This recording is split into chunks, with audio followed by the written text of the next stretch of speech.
I was exposed to TB patients a lot. Okay. And I feel like many people are as healthcare workers. Yeah. But in my facility, when I was in the internal medicine rotation, there were a lot of patients that were managing with TB. Okay. And in terms of protective gear, the most we had was just the mask. And it's the normal surgical mask. It's not really, quite effective when it comes to the type of aerosol spread. When I was beginning to take TPT, I hadn't heard about it before, like until I came to my facility and the chest clinic, we had a CME and they told us about it. And I was like, okay. I feel like with healthcare workers, you know about the hepatitis B vaccination. Yes. Because think about it, the TPT is loosely could be a way of vaccination. Yes. Because, you're not sick yet, you're preventing. So I feel like that's also something I realized that, and even when I shared my video about starting TPT, many people are like, oh, that's a thing, and they're also doctors. I'm like, you guys are not doing it in your facility. I was here thinking you were being managed for TB. So I think that's also something else that maybe the awareness is not as much, that there's an option for TPT for people who have exposure. And I think with awareness, it also reduces stigma. Because think about TB, is also kifua kiku. You remember when they were doing awareness? TB in a tiba. They had to say in a tiba because... And then it was the most aggressive cough you've ever seen, with so much like sputum and phlegm. You're just like, sometimes it doesn't present like that, It can be there. Yeah.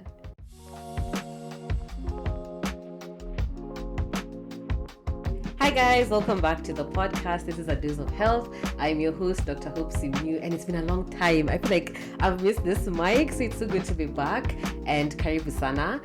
Today we have a very interesting guest, and the topic is fantastic as well. And before we get there, I just want to invite you guys to do something that I forget to tell you. I want to invite you to subscribe, to engage with us, to follow us on our socials so that you can continue interacting and hearing and learning from the amazing conversations. I'll give you 30 seconds to do that. Hiya, sawa. Now that we have that out of the way, let me introduce the guest of the day. She's been a friend. We were in school together, and now she is out of school. She's transitioning into another role as well. And I'll just give her the opportunity to introduce herself, and then we'll get to know a bit more about her. So, karibu sana, the floor is yours. Asante, nataka kusema ni asante. Thank you. My name is Dr. Wangari. A young doctor, just finished internship, yes. I'm also a founder of a cancer care organization called Warrior Afya Network, where we're looking to make the cancer journey more holistic and compassionate. I'm also a researcher, and I am a health advocate. Yes, truly enjoying advocating for health, specifically in NCD in terms of prevention. What is NCD? That's a big word. Oh, non-communicable diseases. Thank you. There we go. Karibu sana, and I'm welcome. just a girl. Oh yeah. At the end of the day, you're just a girl. Yeah. But it's so nice to have you here. I think we've been speaking for the past 2 months, just trying to see how to align, and this was very short notice for you, so thank you so much for availing yourself. Unajua, after internship you're just doc I'm available. I think maybe it's carrying on to other aspects of life. Okay, which is nice. And I think it gets even more interesting because today you're not wearing the doctor's hat per se. You're stepping into the seat of the patient. Girl. But before we get there, how are you? Mentally, emotionally? We have this segment called A Journey to Inside Out, and I just want a pulse check. How are you? How am I? Right now? Right now, in this moment, I'm actually feeling good. Yeah. One, because we've had really good banter by the guys. This studio, the guys are, top tier. Like, we really bantered. I feel like I've not slept, enough hours. But, showering, preparing, also looking cute, just hustle thing. Yeah, because you're just a girl. Just a girl. Yeah. That's something for the mood, but even more just coming and then y'all are just really good company and just the banter. I feel like my spirits are up. Thank you. But apart from that, I'm feeling good. Yeah. This is a weekend that is pretty chill for me. I'm going to watch Spider-Man with my family after this. You got a ticket? Yeah. Oh, wow. Why? It's a hassle. Apparently. Oh, okay. Apparently. I think maybe last week, like when it debuted, the premiere, okay. It was so crazy. Of course, now I guess they've like chilled a bit, but yeah. Oh, but I did miss the VIP and the lounge tickets, like the nice ones. So it's standard. So maybe it's still just a standard ticket. Imagine, let me tell you, by the way, and this is a controversial take, I don't think the lounges add to the experience. Really? Yeah. You don't like when you do the recliner thing? No, because I'm just like, okay, fine, now you're lying down, and then I don't feel like I'm looking at the screen the way I want to look at the screen. But when I'm sat, I feel like, yeah, this Could makes it be more because sense. you're short? Actually, I will not take offense to that, but I'll contribute to it. I actually have a short torso, so maybe that is it. Yeah. My legs are like the longest part of my body, and then now ukuju, it's like a third. Yeah. No, why makosa inaweza fanyika? Okay, but you know what? I'll take that. Yeah. For the sake of just peace and making peace with the fact that I have a standard ticket. Okay. At a lounge sipa. By the way, see all that. All that. No, it's not. But I hope to get a ticket next week. I want to go and watch it next week. Okay. Yeah. All right. So for myself, how am I? How are you? I think I'm tired. I'm tired. I feel like July has Julyed a good one. But then the interesting thing is I'm getting really good quality sleep. So I'm really appreciating that. Oh, I'm so jealous. I feel like you just have to be so tired. And then when you sleep, you really sleep. So when you wake up in the morning, you feel like, okay, I think I feel good. Yeah. But I'm still tired. I really cannot wait for maybe the end of August. Yeah. Is it like physical, fatigue, or like you can even feel an aspect of mental? I think it's both, mostly physical. I think mental, I feel it more towards the end of the day. Okay. Yeah, but mostly physical because there's a lot going on work-wise. So there's that. And then you have to, when you have to apply all your 31 brains, even the 37th one that you don't know where it's coming from. Yeah. But I know it's going to calm down a bit towards August, the end of August. So I'm looking forward to that. Okay. Yeah. Okay. Good to look Now, forward to. before we continue to the next segment, I just want to take this moment to thank our sponsor of the day. We are partnering with HealthX, and HealthX is a digital health platform that aims to improve access to healthcare in Kenya for you and me. And they've taken the route of digital innovation just to make sure health is more accessible. They have a couple of, products and things that you can engage with. But I think for me, the one thing that really stands out is wellness and how they're very keen on preventative and promotive health. And as the season continues and the episodes keep going, we'll keep sharing some of the innovative approaches to health that they've taken and also sharing in the conversation just to see what do our guests know about innovative health. And I think to start it off, I'll start with Dr. Wangari. Have you ever interacted with any innovative health platform, and what has been your experience? Innovative health platform. I think what comes to mind is like telehealth. I think I used one. And how was that for you? How was that for me? I'm not going to lie. It was a bit strange. Yeah. You're sort of conditioned, or you're used to the usual doctor-patient interaction being physical. Yeah. And then now you're just chatting and it's like, do you really get what I'm saying? No, do you really get what I'm saying? Yeah. So I have interacted with that, and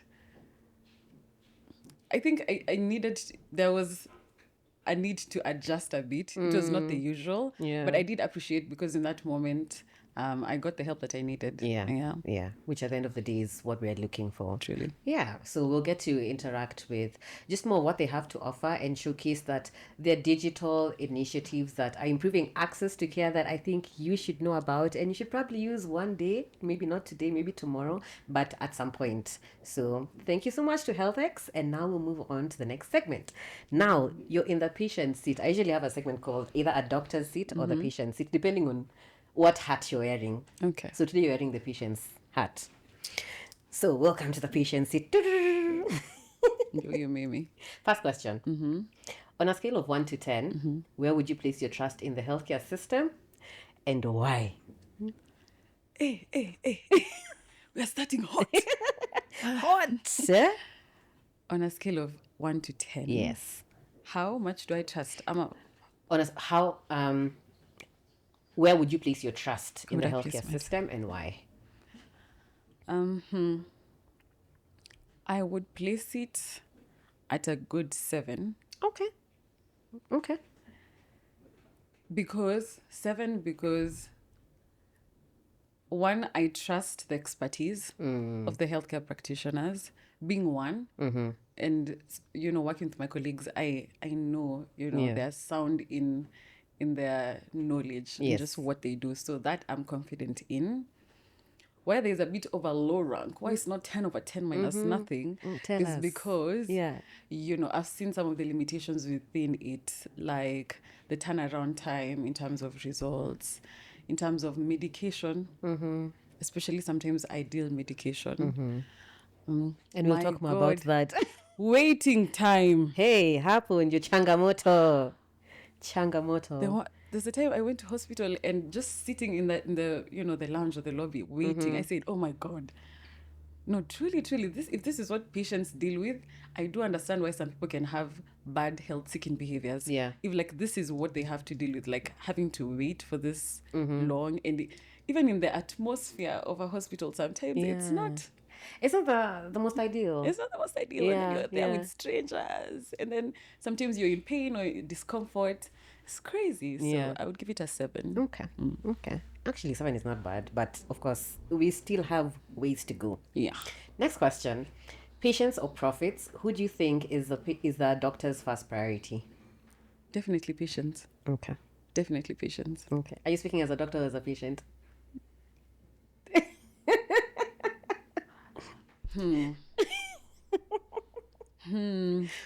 Think about it. I think I'll still go with patients. Yes. Just because, context, I've been working in a public facility. Yeah. And as the healthcare workers, we don't have a lot of stake with the money aspect of it. Yeah. Whether your bill is this much or this much, we don't have anything to do with it. So at the end of the day, our primary focus is the patient. Correct answer. Correct answer.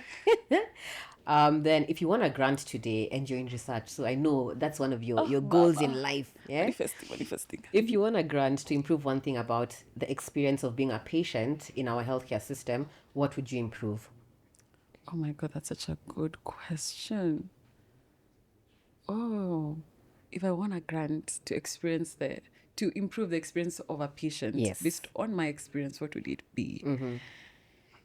Would it be particular to like my patient experience or just generally? You decide.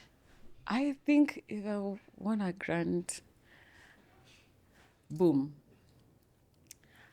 I have decided to go the NCD, which is an uncommunicable route, as I said, I'm interested in.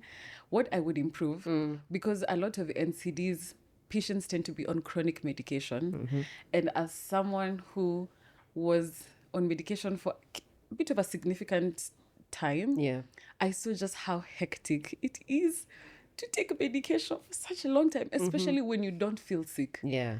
By the way, that's way when you don't feel sick. And with sometimes you'd admit patients with DKA, diabetes ketoacidosis. It's a complication of diabetes or very high pressures, and they're like, I wasn't feeling well, I forgot to take my meds. And sometimes as a healthcare worker, you're frustrated. It's like, just take your medication. How could but you? Then when I was in the seat and I had to take medication when I wasn't feeling sick, I understood how it can just be.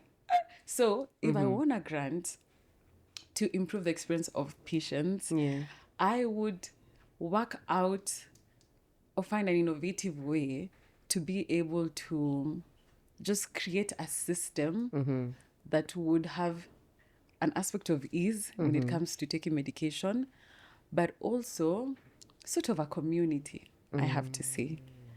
A community, because now I don't know if I can now go into a bit of my experience. Not yet. I guess you'll get there. Yeah, a bit of a community, because also with the NCDs, it can be a bit lonely to an extent, although it gets to a point where it's the norm.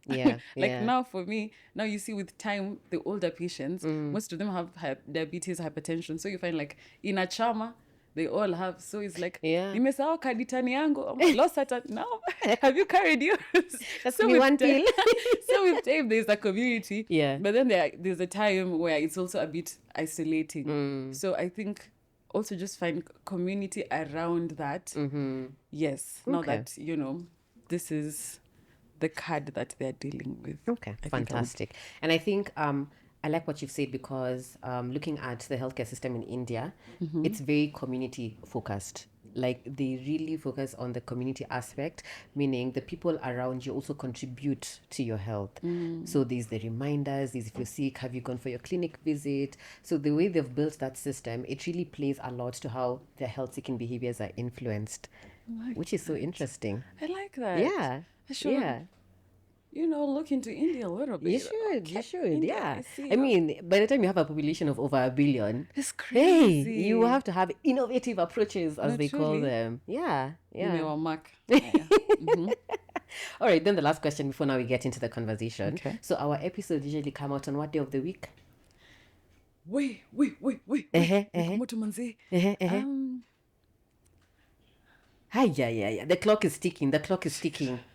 The clock is ticking. She's calling for help. George. She's calling for help. Wednesday. Wednesday. Why? Yes, our episodes come out on Wednesday. Now you know, please spread the word. Wednesday, guys. Wednesdays. And Wednesdays, we call them Swahili Wednesdays. This term was coined by a friend of mine called Trevor, Swahili Wednesdays.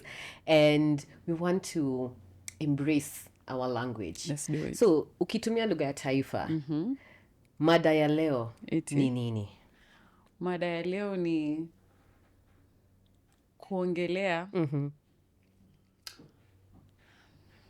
kuongelea experience yangu kama mtu ambaye alikuwa na pata matibabu ya kuzuia ugonjwa wa kifua kikuu. Good. Jamani, what? Fantastic. Maybe not fantastic. In my village, I see this. It's Oh, not good. yeah. Because you know where I come from? I was actually born in Namanga, which is a border town of Kenya and Tanzania. Jamani, why people there speak good Swahili? Ni kuka ushago. Hey, it is not a true depiction of her Kiswahili. It's just because I caught her in the moment. Yeah. Sindio? No Kiswahili, I promise. I do. All right. So today we want to talk about your experience being managed for TB, tuberculosis. Now. Being managed? Being managed. Not being managed. You were not being managed? You were managing yourself? Okay, being treated. Okay. I guess I clarify. Oh, yeah, you'll clarify. Okay, your experience with TB. Okay. So tell us, how did it happen? Your experience as a patient. Tell us the story. Okay. Yeah. I think I'm saying to clarify because I didn't have TB. I don't have TB. Girl. I don't. You were speaking like you had TB. No, what happened is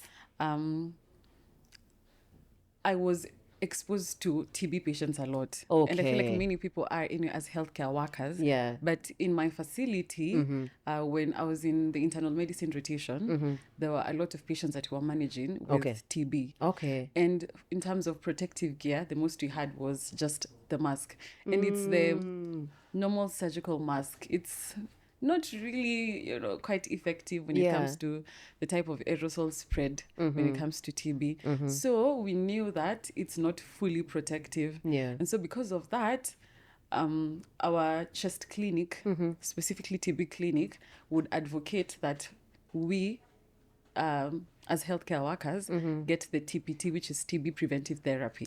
So that's what I was on. Okay.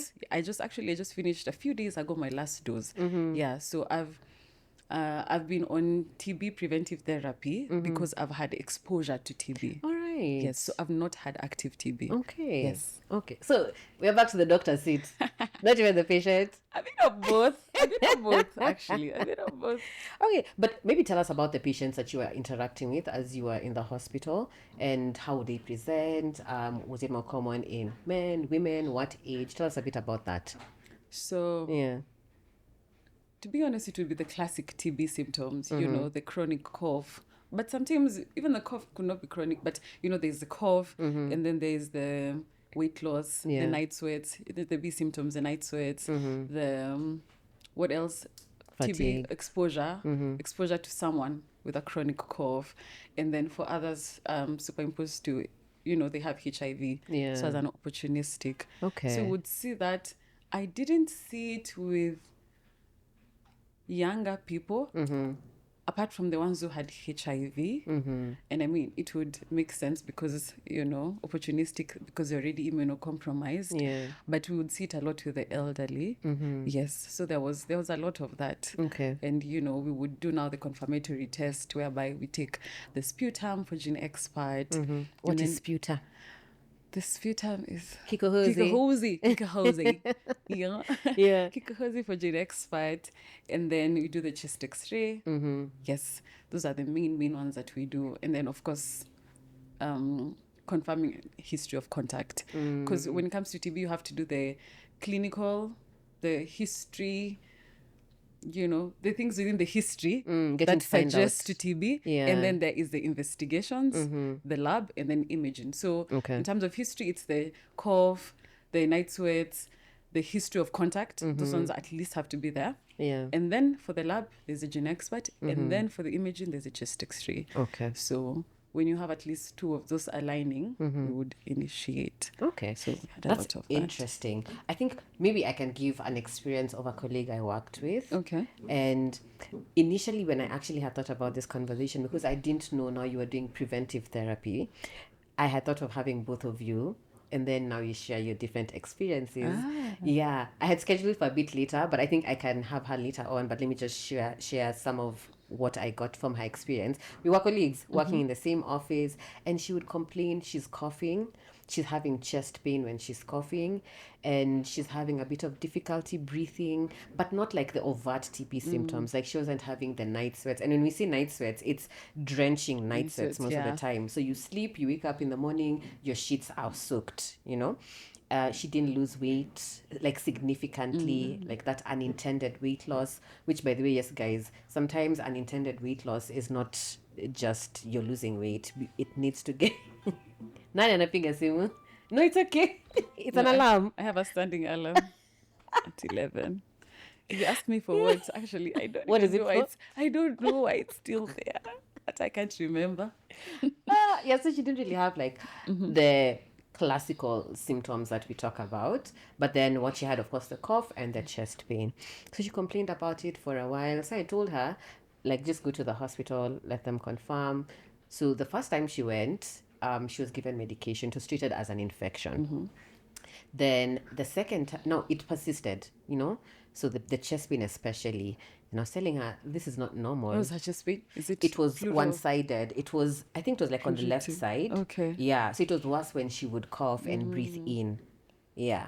So, of course, it can suggest an infection, but other things that we also need to think about. So now when she went the second time, they found out that now she had fluid in her lungs. Effusions. Yes, so she had something called a pleural effusion, which is where now the space, there's a pleural space in between your lungs and like the outer lining, for lack of a better word, of your lungs, and it got filled with fluid.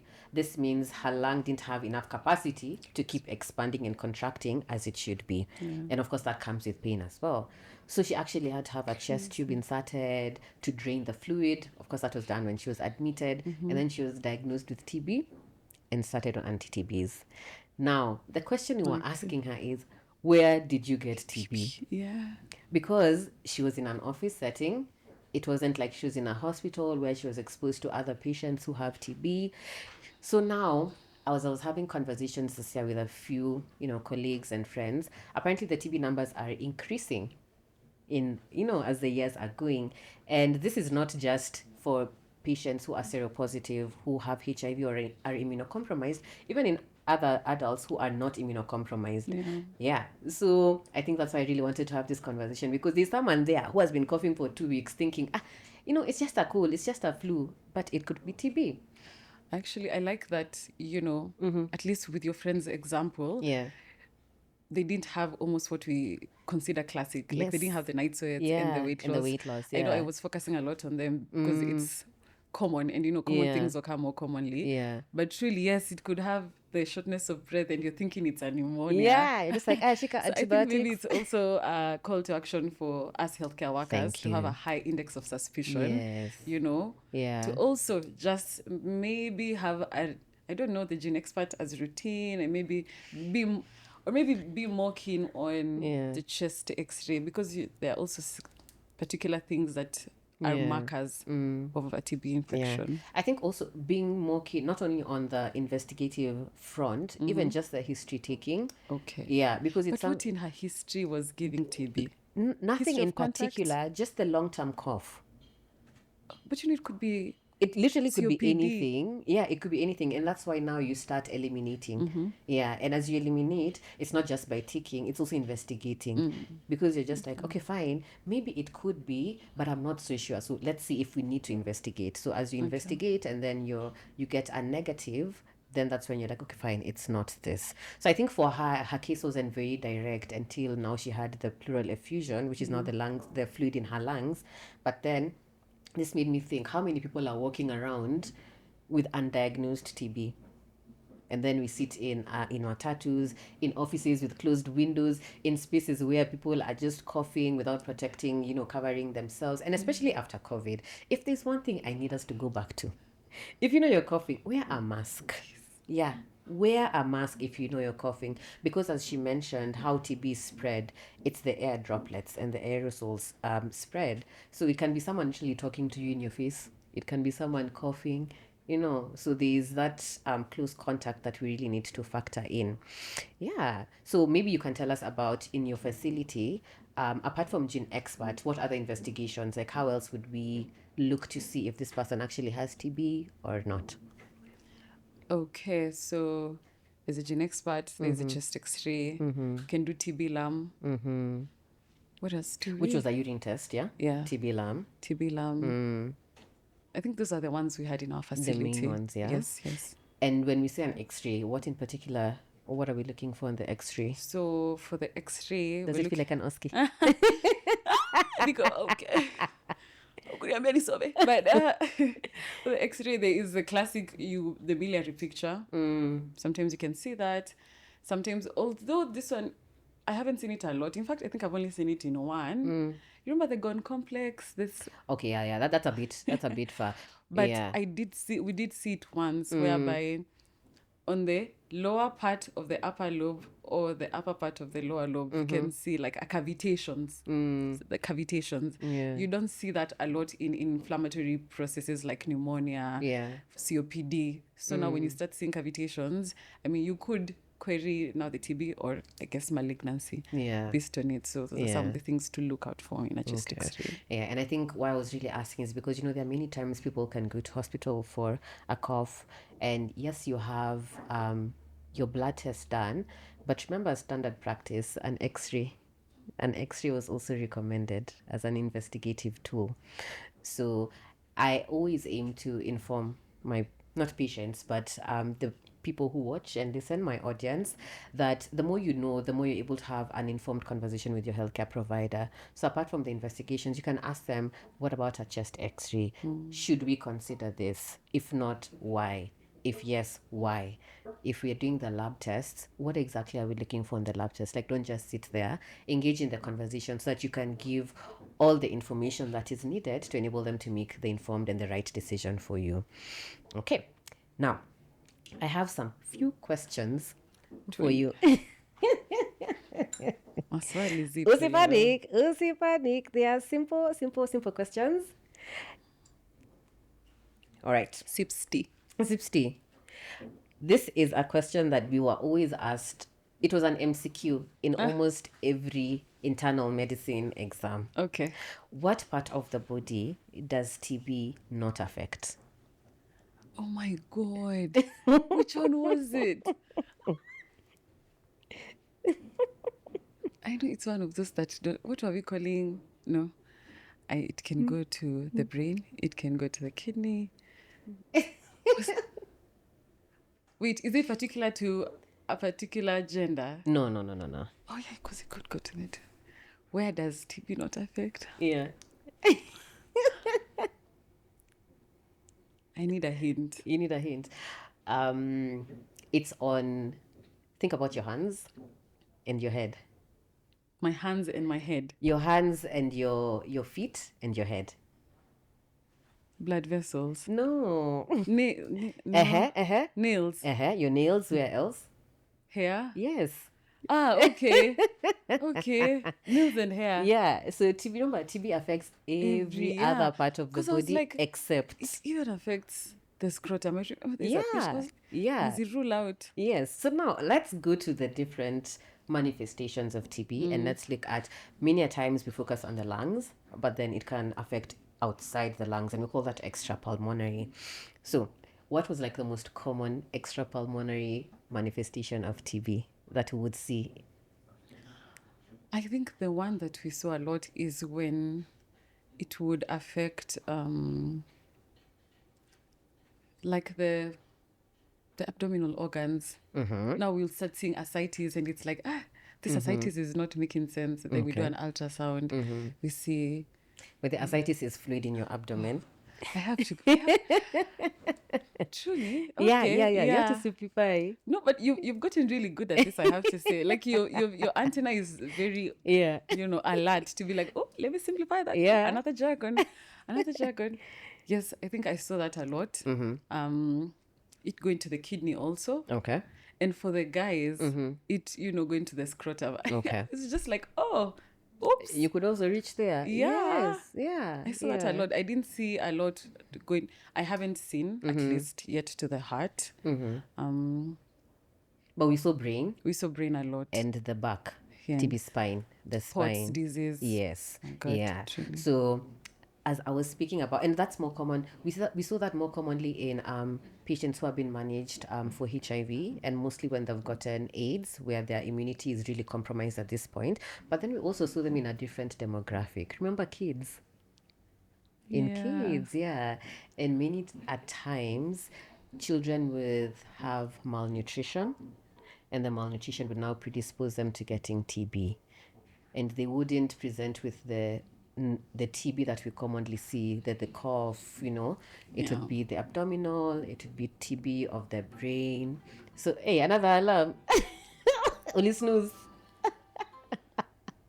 Yeah.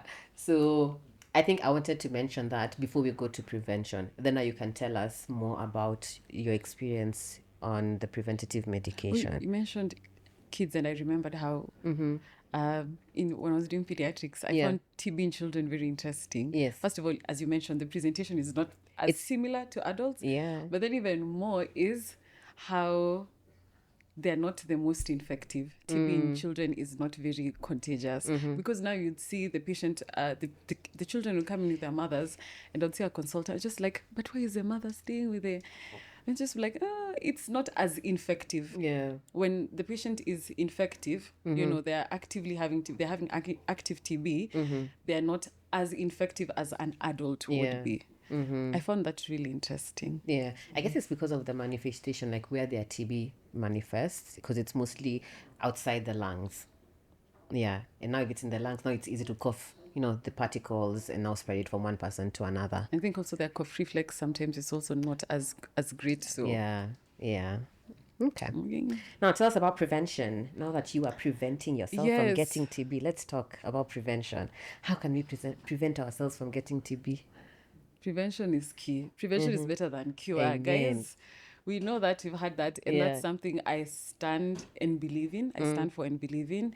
And I mentioned, preventive in NCDs, but I said, okay, if we can prevent even the communicable diseases, I will. Yeah. So I think based on just seeing how, hectic it was for the patients who I was managing for TB, once I had that, I said, surely I will, utilize this resource that it was there, because it's a resource in the our healthcare facilities, and then it's free. Yeah. So truly, what's my excuse? So when I went to the chest clinic, I'd had my colleagues do it. Then I said, obstetrics, surely the mothers are not coughing that much. Yeah. We'd have like one or two. Then when I got to internal medicine and things were intense, I said, I might need to take up that offer. Yeah. So went to the chest clinic, and then they did this little education about it, and I was just like, oh, okay, just on emphasizing why it is important. So with TB, there's quite a lot of exposure, even just in our country. And you've already mentioned that the numbers are growing. But just because there's exposure, that doesn't mean you're going to get TB. Yeah. So for most of the people, once you get exposed, your immune system has the capacity to be able to, eradicate the infection. But then for people who have like a lot more and frequent exposure, like someone like me as a healthcare worker, what we could have is something called latent TB. Yeah. Whereby you get the infection, but it's dormant. It's just chilling somewhere. Yeah. Your immune system has been able to state capture it. State capture it. Yeah. But then there is now this other demographic whereby, maybe you're immunocompromised. Yeah. And then now, or immunocompromised could be HIV, could be people organ transplant, stuff like that. Now it goes full blown, and then now that's active TB. So for me, I would say I consider myself in the latent. So when I went to the clinic, they had to screen me. So I had no symptomatology. My gene expert was clear, which you don't expect again because I don't have active disease. Yeah. And my chest X-ray was also clear, but based on my history, which is history of frequent contact exposure rather. I was eligible for the latent, for the TPT, which is TB Preventive Therapy. So in my facility, the regimen, because there are different regimens I learned for this TB Preventive Therapy. There's one where you take isoniazid for 6 months, just isoniazid. There's one where you take isoniazid, I think, for just 9 months. There's one where you take isoniazid and rifampicin daily for 3 months. And then there's one you take isoniazid and rifampicin every week for 3 months. That's the one I took. Okay. So it's called 3HP. So I took isoniazid and rifampicin for 3 months, but weekly instead of daily. And of course, pyridoxine, which is B6, to help prevent neuropathy, which is courtesy of the isoniazid. It's a side effect of isoniazid. Let's pause there. Okay. Tumenda. Yeah, those are many words. Okay. Break it down. So I'll just break it down. So when someone is being treated for TB, there's a number of medications that are given in combination. So she's mentioned a few of them, and it can be a combination of all of them or a few of them, depending on your TB and also the treatment that you're put on. But you take it for 8 months. It was 8 months. Yes, 8 months, depending on if it's pulmonary. So pulmonary, if it's in your lungs, you take for 8 months, and then I think 6 months. 2 and then 4. 6 months. Yeah. Hey, let me refresh that memory. 2 and then 4.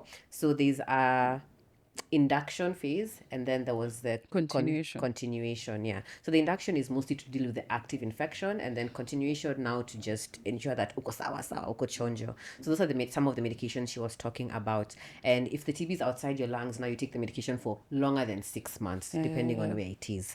Yes. Okay. Until there, Sasa. So typical regimen when it comes to treatment, which is what most people take when they have TB, we call it the RHZD. So it has rifampicin, isoniazid, pyrazinamide, and ethambutol. Those are the medication. It's a combination. Yeah. And then the B6, of course. Yeah. But then for TPT, which is TB Preventive Therapy, they give they mostly focus on rifampicin or rifampicin and isoniazid. So we don't have the pyrazinamide and ethambutol. And rifampicin and ethambutol, they are quite bactericidal. So just go into this one, it will inhibit the mitochondrial, just inhibiting the organism from just it growing. kills the organism. Bactericidal. Literally. I feel like I'm trying to see how to not sound technical. Big word. Yeah. I think also we forgot to mention TB is a bacterial infection. Yes. So Mycoplasma bacteria. Yes. So the medication for it is antibacterial. Yes. So bactericidal means it kills the bacteria. Bro, you're really good at this, man. Okay.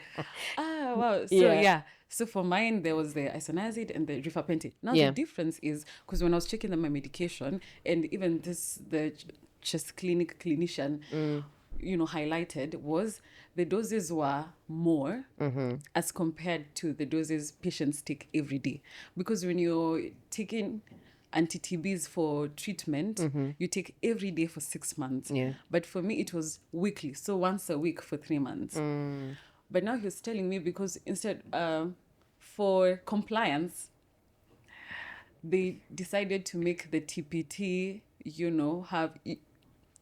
have less, what to say, you'd have to take it less times. Yeah. Because already you're not sick again. Yeah. You're not sick. Then you're telling someone to take medication every day. It's going to be Compliance hard. was going to be so poor. So one of the things is they made the dosages bigger so that you can take over a longer period. So instead of taking every day, you take once a week. Yeah. So I think like for, was it the rifampicin or isoniazid? It was 75. Then for the patient was like 30. It was bigger. Okay. And now for that, he would now warn us the expected side effects. Yeah. Now, for us, it would kick in. I remember my first 2 doses is when I really felt, okay. So I had nausea, I had flu-like symptoms the first time. The orange-colored urine is classic. It's throughout. All the way till the 12th week. Yeah. Yeah. But the first few weeks is when now the side effects are you feel sickish. And then now with time, it wears off. And he told us about that, so that was good.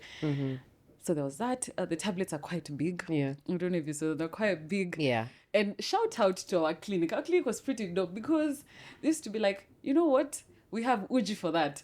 So for the big tablets, it's better to take it with something thicker as opposed to like water or juice. Or like something light. So yeah, our clinic used to have like thermoses of Uji. They're like really good Uji. Yeah. Hot Uji. I used to say, wow, I like this. Yeah. There was that. And then every time you take a dose, you had to fill it. There's a book.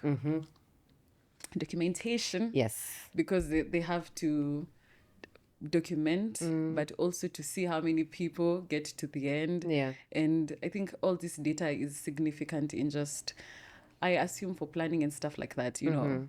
So we would have to fill in both the isoniazid, rifampicin, and also the B6 has a different book. So there was that. So it was manual. Yeah, it was manual. But we've been transitioning. I know by the time I was leaving, there's transition to fully digital. Yeah. And yes, to fully digital. I haven't interacted with it yet. Okay. At least when I was taking, we were still filling in the book. Okay. Yeah. Okay. Interesting. So I think the term you're looking for was pill burden, to reduce the pill burden. Okay.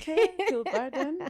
And it's a technique that has also been used in patients who are HIV positive, because remember they used to take so many pills at once, but now it's been reduced to like a pill a day or like a few pills a day, just so that you can increase the compliance, because the less pills you have to take, the easier it is for you to be more compliant and adherent to the medication. So now for you who is not sick, like what is the incentive? Like, why should I take this medication every single day? If I reduce that number, at least you're more inclined to take it. Yeah, so that's just reducing the pill burden. And I like the fact that you say that you are documenting that you are, taking the pill, when you are taking it. And there are two things. I know the government has been looking at compliance really well, especially for TB, just because of how catastrophic it has been in the past.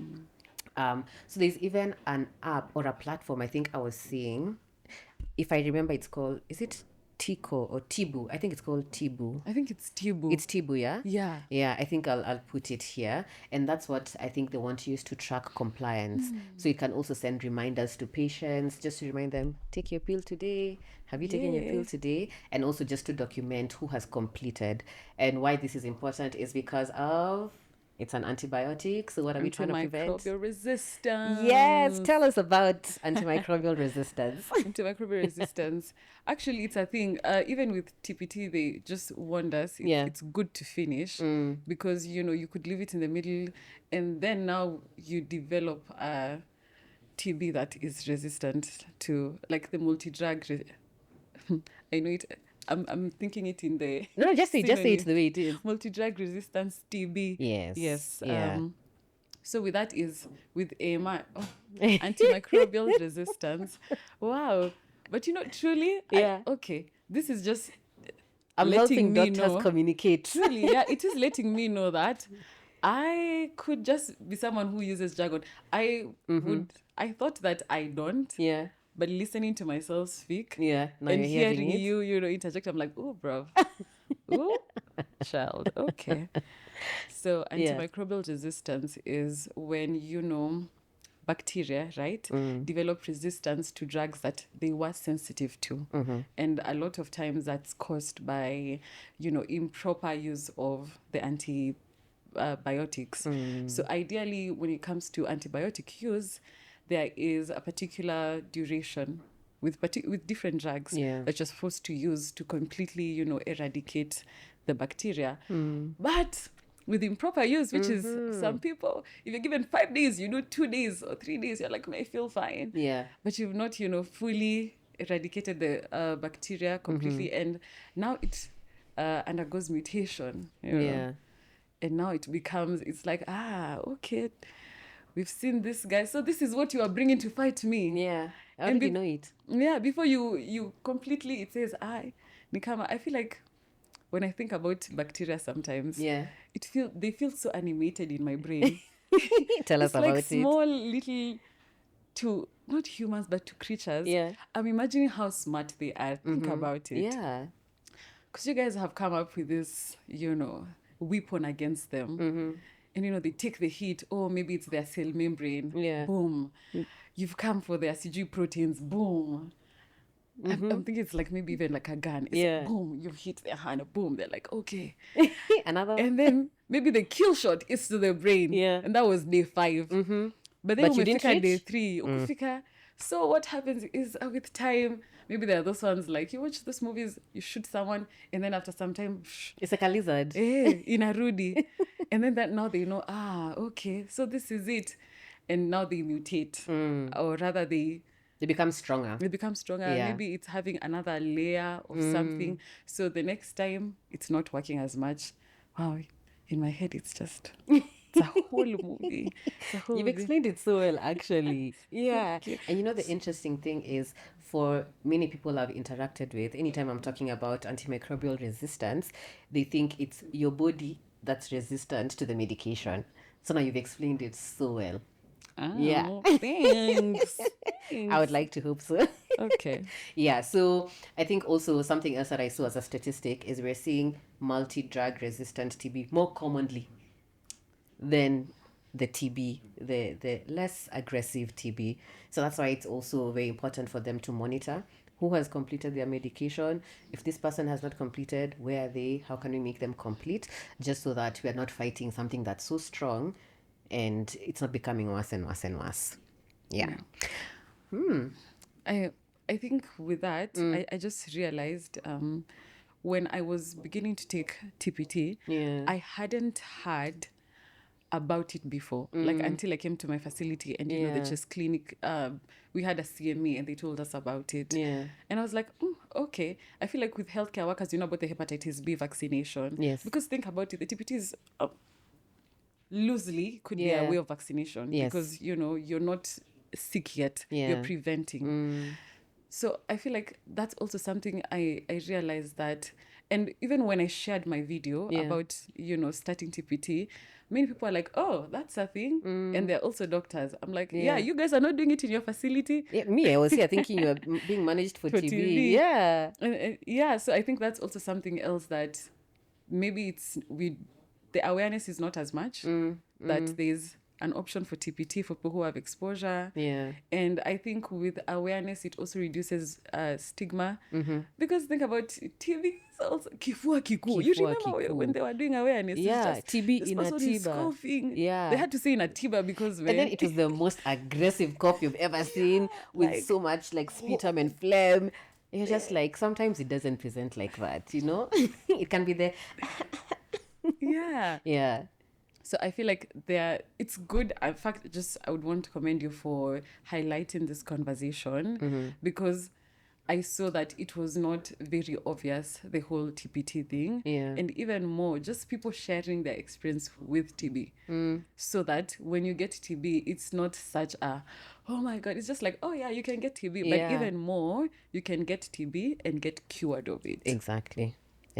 Correct. And now you've you. mentioned something so important that we just cannot, ignore. Apart from, yes, it is prophylaxis, it's medication to prevent TB, but that's also why we encourage vaccination, because the first vaccine you get in life ni gani? BCG. And BCG prevents Against TB. TB, yes.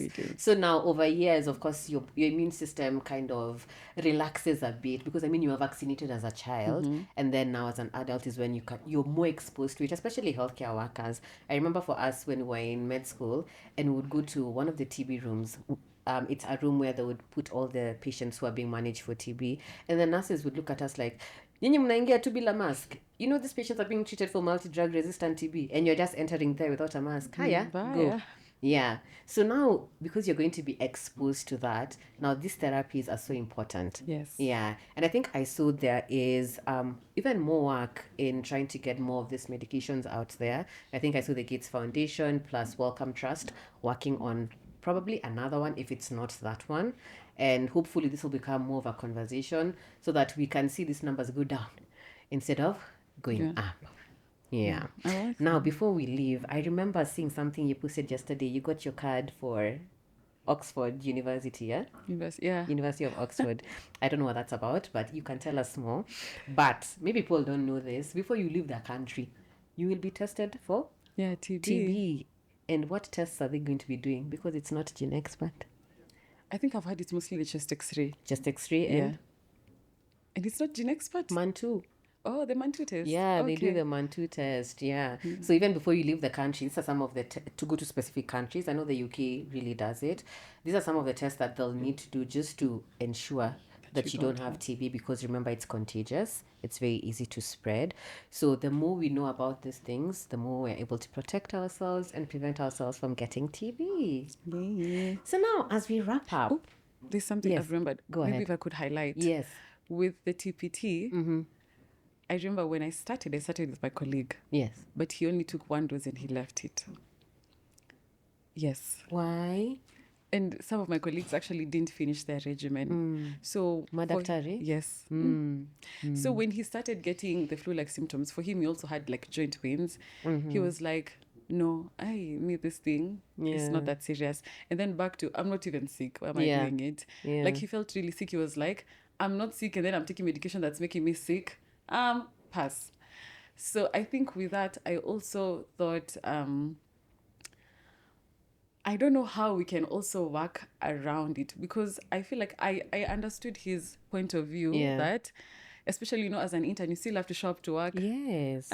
It's like when you're on prep. Yeah. You still have to show up to work, and then this thing is making you feel sick. Yeah. So the motivation could still be low. Yeah. So I think so far it helped that they educated us about the side effects. But I think there's still room to do more things to reinforce the benefits of adhering, because adherence, I think, just from my own experience and people around me, I wouldn't say it's fully 100. I mean, seeing my own colleagues not adhere to it because of that, and yet they know how much more patients. But when you're on this side, you have so much empathy for patients. You realize this thing, you just keep prescribing. Prescribing is not that easy. Anyway, that's just something that came to mind. For the University of Oxford, it's okay. I mentioned that I'm a researcher, and I'm really keen on research, especially in this particular era that I'm in. So I'm working with a colleague from Oxford and professors from Oxford. And so because of the work we're doing, I needed to get a university card clearance for the library to be able to do some work. So so if you're doing research and getting access to the library, but stay tuned. Coming soon. Coming soon. Itakuwa pale, what is it? Kwaheri Kenya.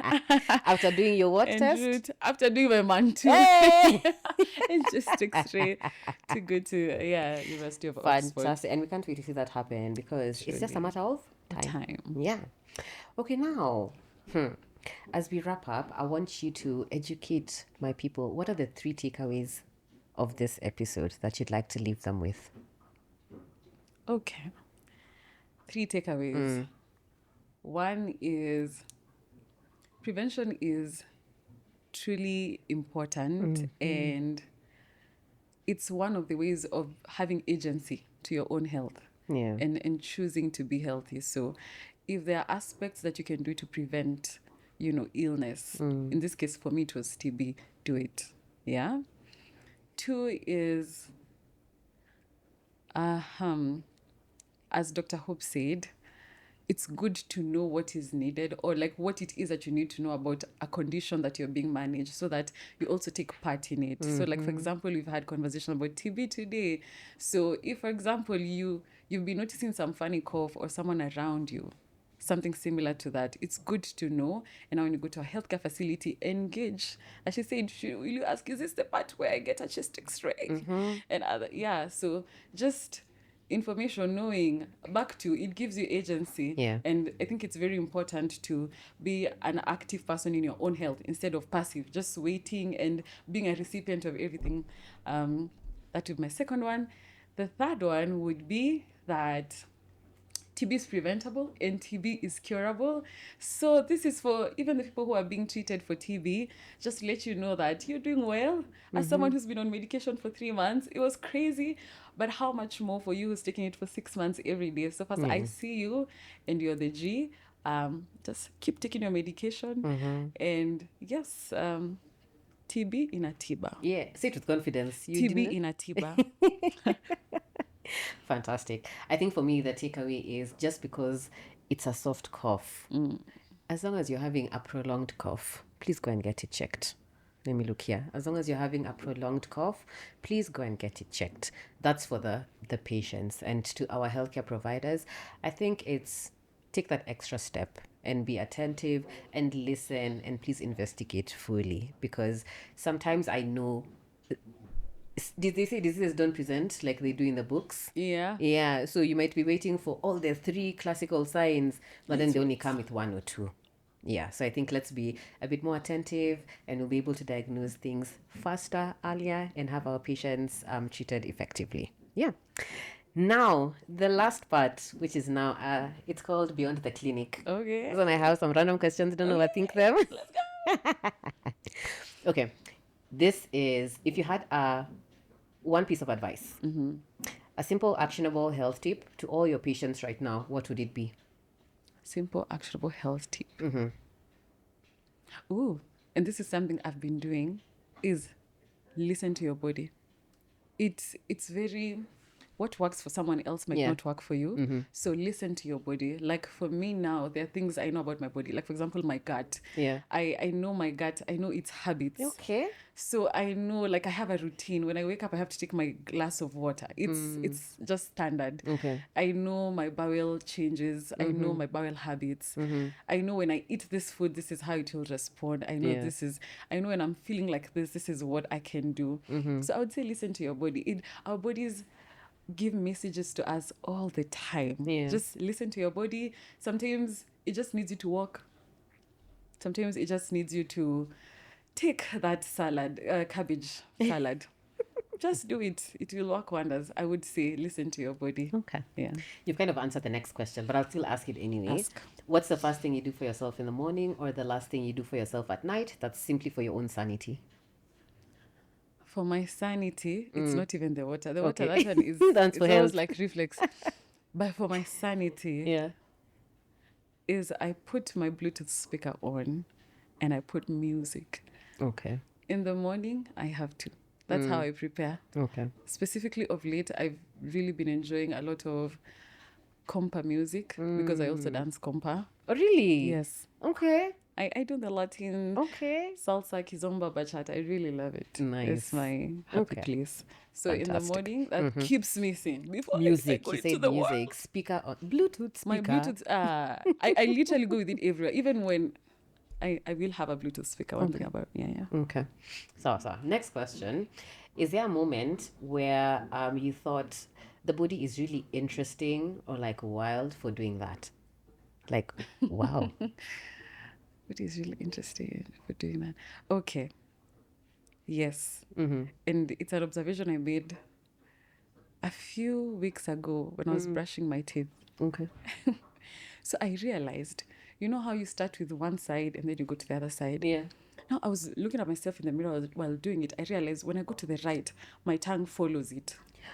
Subconsciously. Nice. I'm going to have to try. Girl.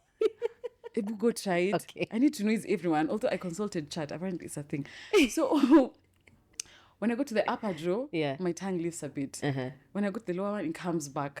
Like it synchronizes to the sides. And I was curious, like, oh, crazy. So I even, I consulted chat, a chatty girl, and she was like, yes, so it's one of the things that just the body coordination and in an autonomic, in such a way that you're not even thinking aware. about it. So different muscles, from your jaw muscle to your tongue muscles, they've created a rhythm, and part of it, one is to prevent you from injuring your jaw. Okay. Part of it from going so far into the cheek, from just, it's like keeping your toothbrush that way. When you go this way, Pia is here, so that you don't swallow it, stuff like that. It's a protective function. It's a protective function. And I'm like, I've never thought about it. But the brain, or rather your body is so smart that it already is like, okay, this thing has been introduced to the mouth for several years. And I think with time we've realized what it's doing.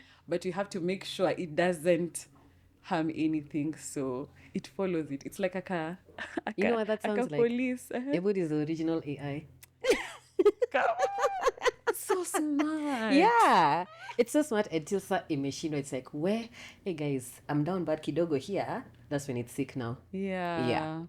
That's a good one. Okay. Next question. What's a piece of health information or advice that you probably used to follow maybe diligently a few years back, and now you're just like, maybe I don't subscribe to that anymore? I don't subscribe to that anymore. I don't subscribe to anymore. I think I would say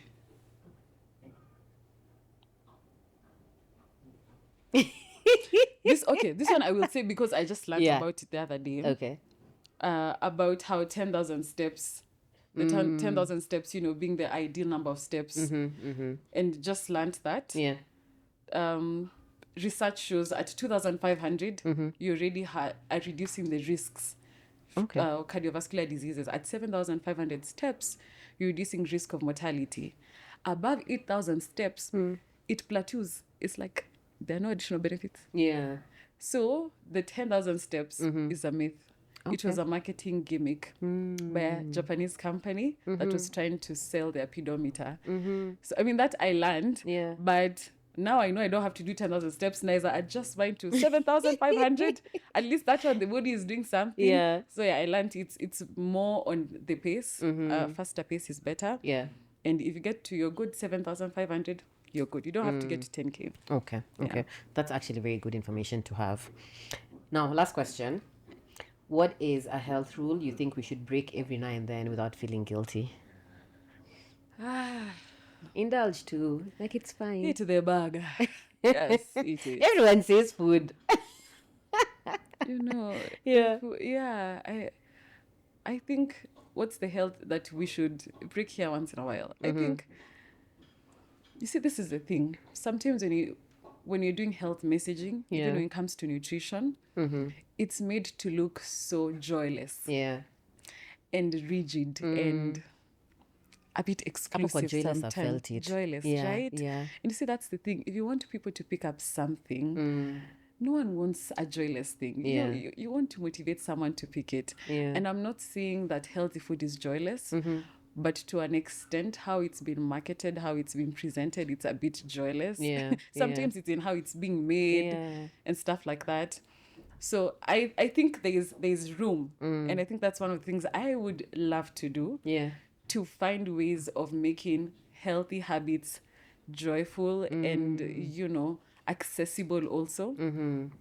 But even more for the unhealthy ones. What do you consider unhealthy? Once in a while, just calm down. But balance. Can we eat the burger and the very fried food once in a while? Once in a while, Just once in a while. Fantastic. Thank you so much for taking the time.